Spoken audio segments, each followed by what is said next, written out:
Hello everyone and welcome to Behrend Speedway, a .400 mile racetrack to the 1/64 scale, built on wooden modular tables and insulation foam board. Before I get started with the intro to this track, I just want to say thank you to everyone who has been following along on Instagram. All of your words and encouragement have been really thoughtful and have meant a lot, and really encouraged me as well to continue to build what I've built here. So the reason why I built it, it's something I've wanted to do since I was little. Pretty much grew up playing on the floor like a lot of you did, on a circular rug, and eventually got tired of sitting on a floor and figured that someday I wanted to build a track where you could sit in a chair and enjoy it from sitting like a normal person.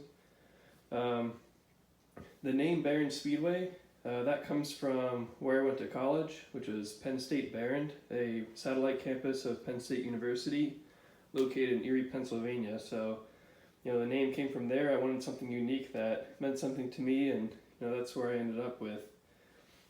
So for some design parameters, I mentioned it was a modular wood table. That's because this is designed to be taken down and stored pretty quickly.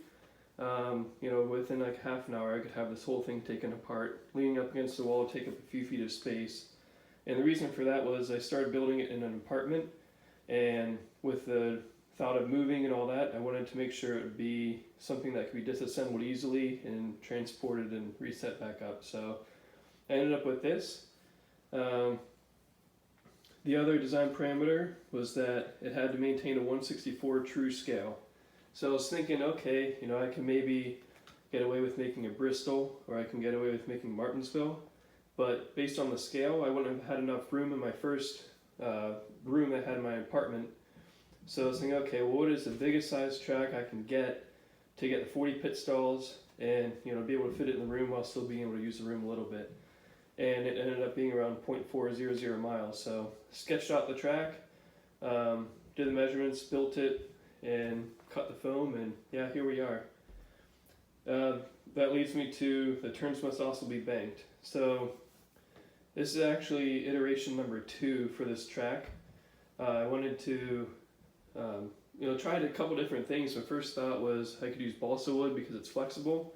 That didn't quite work because there's still some spring force with the balsa that wasn't really keeping it down where I needed it to for the turns. So I tried some plaster. That didn't work. I tried clay. That didn't work. And then I landed on cork roadbed, and that looked really cool. Cork sheet that glued down. Looked just like asphalt, but when I painted it, it kind of shrunk a little bit.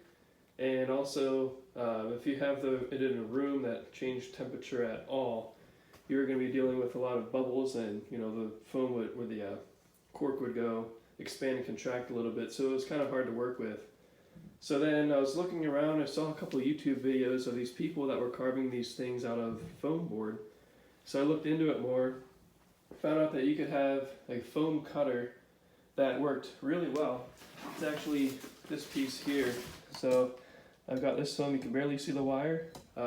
It's a resistive wire, so it heats up, cuts right through the foam, and if you can keep a straight angle, you're able to get the bank turns to be pretty consistent. So I got a couple of foam boards, a 2-inch tall one for the turns and 1 inch for the straights, and I was able to cut the boards probably about 6 hours in one day. So that's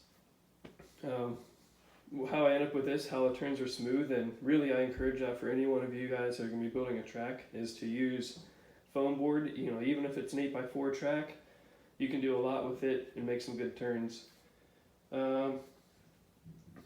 Yeah, I will show you guys around the track a little bit, and we'll look at some details here. So kind of late to the game and showing you all of it, but just want to show you, here's some of the banking of the turns. I've got the pit crews that I took off of old pit sets from the late 90s. Got my hauler section there.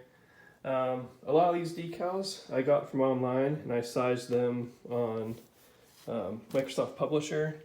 All the billboards you see along the backstretch and the turns there, all that came from just stuff that I like. If you notice inside the turns, there's a lot of lettering there. That's because my wife is a calligrapher slash letterer, and she does an amazing job, so I wanted some of her art to be on this page as well.